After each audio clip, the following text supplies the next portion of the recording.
Sebagian besar orang tahu Elon Musk sebagai pengusaha teknologi dari Amerika dengan perusahaan mobil listrik dan roketnya. Padahal, dia sebenarnya perantau dari Afrika Selatan loh. Terlebih lagi, Amerika bukan negara rantauan pertamanya, tapi Kanada. Di sana, dia cukup babak belur berangkat dari nol. Ini adalah cerita rantauan pertama Elon Musk di Kanada yang bisa jadi motivasi kalian, anak-anak rantau atau yang sekedar pengen belajar dari hidup Elon Musk aja.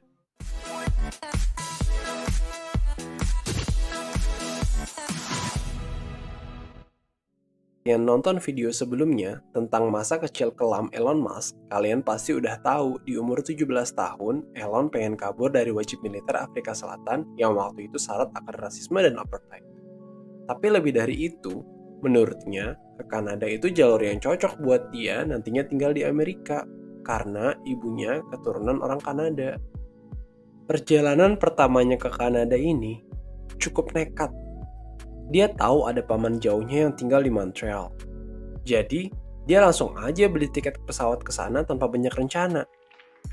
Tapi pas dia sampai di Montreal, di tahun 1989, dia coba cari dan hubungin pamannya, nggak ketemu.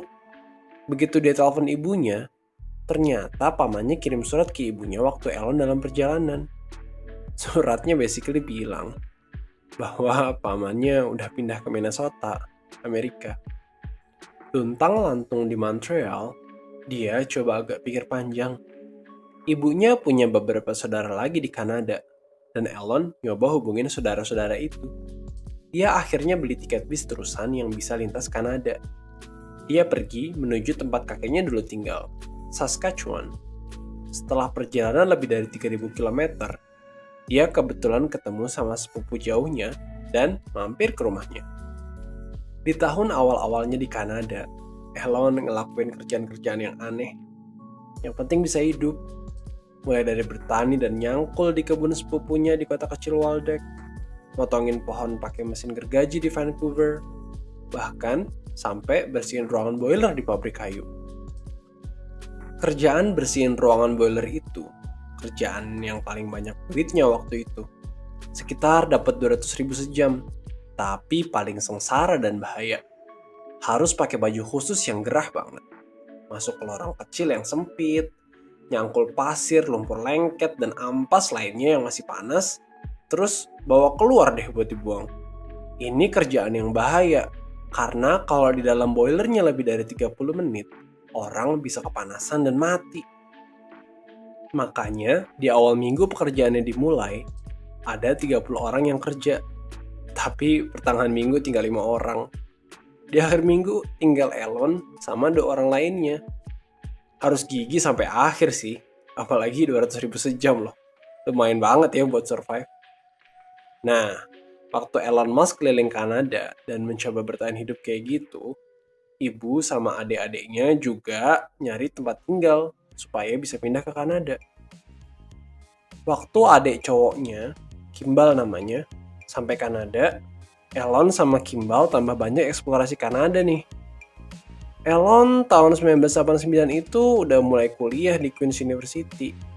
Tapi di luar jam kuliah, dia sama adiknya sering kali baca koran, terus nyari orang-orang menarik yang bisa mereka kontak dan ajak ketemu. Mereka bahkan tanpa takut nelpon orang-orang kayak petinggi klub baseball, penulis, dan petinggi bank. Pastinya banyak yang nggak ngangkat dan nolak ya. Tapi ada salah satu orang yang akhirnya mereka temuin dan membekas di hidup Elon Musk. Seorang bos bank besar di Kanada, namanya Peter Nicholson. Padahal si Peter ini bilang kalau dia biasanya nggak pernah mau ketemuan aneh-aneh gini. Elon sama adiknya perlu nunggu 6 bulan buat masuk ke jadwal meetingnya Peter. Mereka naik kereta 3 jam ke tempat ketemuannya dan nggak telat. Menurut Peter Nicholson, impresi pertama, begitu ketemu kedua kakak adik ini, kelihatan kalau Elon orang yang lebih nerdy dan agak susah bersosialisasi. Berbanding terbalik sama Kimball yang karismatik dan lebih mudah berurusan sama orang. Di kesempatan itu, kakak adik ini cukup gigih. Dan akhirnya Elon Musk dapat kerjaan magang musim panas di salah satu bank terbesar di Kanada. Pengalaman Elon Musk kerja di bank ini gak cuma bikin Elon ngerasain industri baru, tapi juga membantu dia waktu mulai bikin PayPal loh. Meskipun dia sering eksplorasi di luar kuliah kayak gitu, kampus jauh lebih cocok sama karakternya ketimbang sekolah-sekolah sebelumnya. Di sini Elon ketemu orang-orang yang lebih menghargai kemampuan intelektualnya. Dia juga mencoba lebih rendah hati dan gak nunjukin kalau dia tahu semuanya sih. Gak kayak teman-teman SMP atau SMA-nya. Mahasiswa di kampus gak ada yang ngetawain atau ngejek pendapat-pendapatnya tentang energi, luar angkasa, ataupun hal-hal yang lain yang dia lagi tertarik. Dia juga banyak cari duit sampingan pas kuliah ini. Dari mulai jual komponen komputer, bikin alat-alat game, benerin komputer yang kena virus, bahkan sampai bikin alat ketik yang lebih murah dibanding di toko. Elon cenderung lebih suka tantangan di luar kelas kayak gini. Tapi untungnya teman sekamarnya anak yang rajin banget datang ke kelas. Meskipun dia pengen datang ke kelas sesedikit mungkin, Elon ini cukup ambisius. Bahkan pernah suatu saat dia ikut ujian, dia dapat nilai 98 dari 100, sedangkan gebetannya dapat 97. Dia kurang puas dengan nilainya, ngomong ke profesornya, dan akhirnya dapat 100. Di antara teman-temannya yang pinter, Elon tetap kelihatan menonjol dari segi akademis.